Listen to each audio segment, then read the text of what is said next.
Good morning, you guys. Justice for Kanika. And I think I'm sounding a little bit better. Sorry I didn't come back yesterday, but there was a lot of cooking in here, a lot of heat, and it just started stirring me up and I couldn't stop coughing. But this morning I'm ready for it. I ran out, got me some tea, more tea, honey bear, got me some lemons and lime. So we're going to really do this right now. And just like I promised, I didn't forget anything. We're going to start off with fucking Andrew Holmes. Okay, we know that he's a liar, right? We know that he popped up out of, as far as I'm concerned, out of obscurity when this Kanika Jenkins case hit the fan. And he went behind that podium and he stood up there and he said that he saw her walk into that freezer. Okay, I mean, it was very detailed. She walked in, she took us 2 steps. The door behind her, to the left, closed. Yeah, very detailed, and it was all a fucking lie. And then once we realized that it was a lie, you really couldn't find him anymore. Let me get my notes. I'm sure that in light of that lie, because he's a black activist in Chicago, I gotta stop. One, I want to say, in 2015, Andrew Holmes lost his daughter to gun violence to Chicago. And if you go and check out Crystal Lee Fontanez, she has a video where it's the actual news clip, if you will, where the reporters are trying to talk to him and asking him about his daughter, so on and so forth. And let me tell you something. This man was crying like a fucking baby. Okay? It's like he couldn't take his hands down from his face. He couldn't get himself together. Could barely fucking articulate himself. And I thought, now there's a man that's lost a child. There's a parent that's lost a child. There's a father that lost a child. That is what we expect to see. But if you just hung with me just a little bit yesterday, I didn't do it, I forgot, but I came back and I put that link in the description. That link is, I don't know the lady's name, but if you go to the link, you'll see her channel and like and subscribe. But she was talking about the gang stalking. I'm not going to get too much into that because I'm still looking into that right now. But what I will say is that she's claiming that Teresa's son, Kanika brother, killed somebody's son who was a Mason. And at that time, once that happened, it essentially put them, what they were calling it, like on a blacklist, their whole family on a blacklist, where the whole, city or the whole state or whatever is working to shut you down. And so she was saying that might be what's happening right now with Teresa and her family. I mean, they definitely have taken some L's over the time that I know I've been, paying attention to it. And I know we've talked about it before. You can let these things break you up or you can let them make you better. And so I saw her New Year's Eve post. She was looking gorgeous, And that's, I guess that's fine. Everybody has to deal with this thing the way they have to. But the point I was making about Andrew Holmes crying like a baby versus Teresa not. And if you check that gang stalking link, they were saying that everything that they do is very organized. So at the time that Kanika was supposed to go missing, it was all set up that at this time that Teresa would be in surgery. Okay? So that when she gets that call in the middle of the night, and this makes sense to me. And so just like always, I'm willing to cut her a little slack, Jack. It makes sense to me. While everything was happening to Kanika, or that ball had started rolling to get that night underway, Teresa was in surgery. So by the time that she gets that phone call that her daughter's missing, she is heavily medicated. Heavily medicated. You figure if they used any type of anesthesia, any type of pain medication they sent her home with after the fact, and they probably have her scheduling to take that every 4 hours, every 6 hours, every 8 hours, that type of thing. I almost agree that maybe when Teresa got that call and started this whole this whole thing, that maybe she was so highly medicated that maybe a tear won't drop. Maybe your emotions are so souped up, on some kind of medical juice that you're not responding, you're not reacting correctly.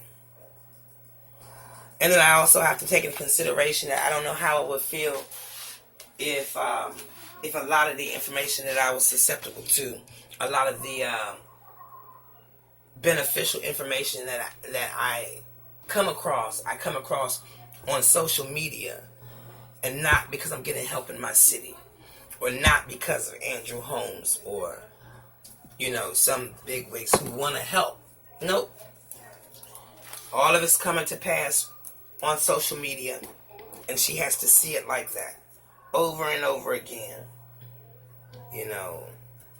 For the most part, the comments are encouraging, but every now and again you're gonna have the hurtful ones. So that's what I wanted to say first about Andrew Holmes, is he knows firsthand what it is to lose a child, to lose a daughter. Okay. Second thing about Andrew Holmes, before I go on, I was laying in the bed. I want to say it was December 27th. It was snow on the ground, so I know I was inside. And I was watching the 6 o'clock news. And they got to a segment where they were just, really, they were out there in the element. And they were stopping people all bundled up, out there in the snow, and asking them how they were faring, how you getting along. And I'm laying in the bed and I'm watching the news, and who do I see? I see Andrew Holmes. December 27th, Andrew Holmes, he was here. Tip-tip-tapping around in our half-inch of snow. Okay? And so the reporter, they never put his name up on the screen or anything like that. The reporter really just went to him like he was a regular Joe Schmo. Like a regular Joe Schmo. And all bundled up in black coat, black skull cap, everything. And the reporter just asked him, what do you do? How you getting along out here? It is fucking cold out the door, y'all. I'm talking about 13 degrees, fucking 12 degrees and shit like that. It is goddamn cold. And so she was just asking him, like she didn't know who he was. Maybe she does, maybe she didn't. They didn't put a name or anything. But she was just saying, hey, sir, how you faring out here? How you dealing with our weather? And Andrew Holmes, dressed in all black in my city, he's just like, what can you do? You got to keep moving. Okay? That was the 6 o'clock news on Channel 5. I stayed up until 10. Fuck it, make it 11. I stayed up till 11 because I was going to go ahead and record that portion of the news, but I couldn't hang out. I was tired and sick and everything. But December 27th, he was here in some snow, traipsing around in this new cold weather we're having. Okay? Alright, now, why did they get Andrew Holmes? Because in Chicago, they're familiar with him. We may not be familiar with him, but he's well known as an activist, aka tap dancer. Okay? While we may not be familiar with him, they know his ass real good, because I bet he didn't help Rosemont out of plenty of jams. So he's their tap dancer. Let me ask you this. Why did he resurface? Because he had to resurface. And you have to make this shit right. Because after he told that lie, I felt like things either went down one of two ways. One, you're not welcome here in Chicago no more. Your word ain't worth a damn. I felt like that was going to be a problem for him. You still welcome in Chicago, sir? That type of thing. And then I thought I heard word that he was moving. Now, I don't know if he was moving or if he just tucked his loved ones away, because he knows it's about to get nasty. I don't know if he moved or if he just tucked his loved ones. But he's back like cook crack right now. Okay? And it had to be him. They couldn't now go get another activist. Don't try to go get... Okay, speaking of real activists, where's Al Sharpton and all the other ones that show up? Jesse Jackson, he still do it after they embarrassed his ass? Where all the ones that show up, they go running down south when they don't handle their business? The ones that we're familiar with, who the fuck is this guy? Okay? But they had to bring him back. Because, it's just like with a botched surgery. You go to one doctor and they botch the surgery. You hard pressed for another motherfucking doctor to put their hands on you. They might not even want to put their eye on you because they don't want to deal with that. So no other activist will step up to the helm and take control of this shit after he done practically torpedoed it into the ground. Whatever it is they were trying to do, he fucked it up with a lie. So it had to be Andrew Holmes to come back. Nobody else is going to pick up where he left off. And then it would have been a little damn ridiculous for them to go out and find now another activist who's going to push your narrative. You think we're going to trust them? No. This is a snowball effect. You keep bringing in these activists after this first liar. And pretty soon you're going to keep bringing in your next wave and your next wave. And you're not going to have a leg to stand on because we're not going to hear shit out of Chicago. And from nobody who in Chicago saying it. So no. Nobody could take this over. Andrew Holmes has to come back, has to face this. Now let me tell you what I think he's done. Okay. He has either made amends in Chicago and is back out here on Front Street so that he can stay in Chicago, or at least come through on a visit. Or he's resurfacing now because he has moved, but he still has a part to play. I'm sure that he knows as well as I do that when we say he has moved, it means nothing to them. They know where the fuck he is. So he's either trying to make himself, he's resurfacing now, sounding like he got some motherfucking sense, so that he can either stay in Chicago comfortably or leave Chicago comfortably. You know, you don't want this shit kind of chasing you and shit, following you all around to kids to your school and shit like that. So it had to be him. I don't doubt one bit, I don't doubt one bit he had major problems in Chicago after getting up there, telling them damn lies. And you see, they didn't even have the respect for Holmes to back up his lie. See, right now, you go right now on YouTube, you got all these videos, you got all the footage of 36 hours of this, 2 hours of lobby of this and that. They are protecting those people.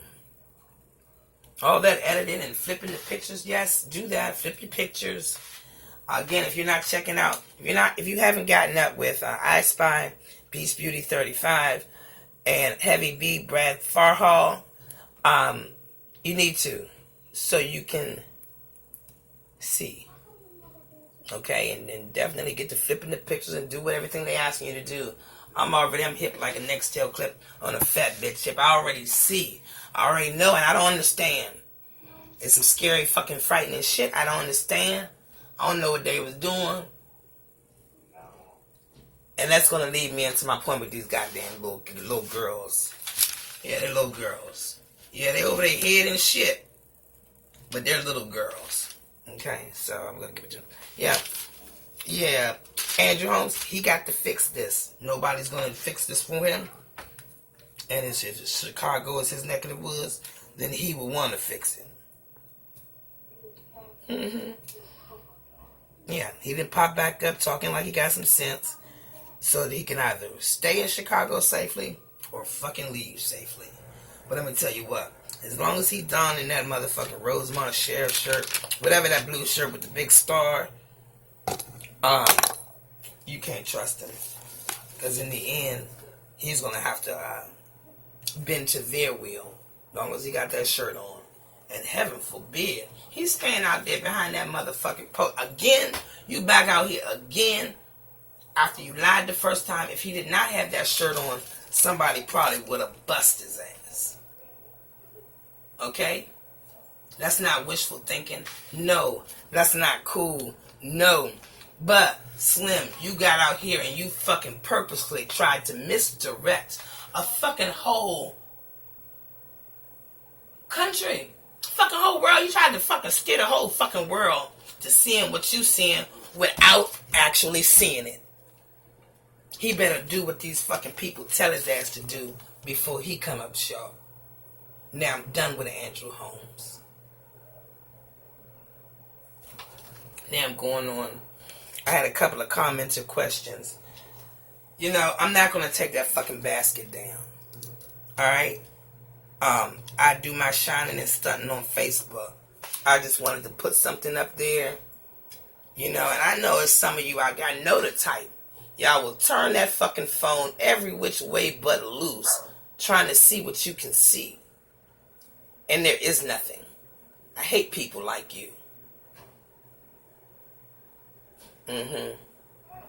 Always pointing out, looking for problems when other people's shit, when your shit probably on 4 flats. No people like you. Doesn't bother me fucking one bit. Okay, I had a commenter,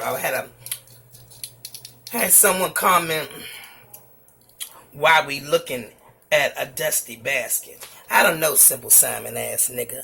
Why you looking at a dusty basket? Because these are audios. It's nothing to see. So you could be washing your ass, or your dishes, or ironing, getting ready for work, not sitting here hovering, waiting for a motherfucker to show you something. I ain't got nothing for you to see. If you ain't seen it already, then you blind. Bye. Done with that.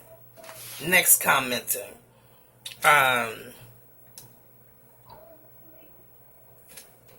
Let's see, what's this? Oh, Lillian Black. You know what you did. You commented, you got my attention. These are my babies in here. I don't know which one is you. You told me how to hook up with you, so I went to the other arena to do that.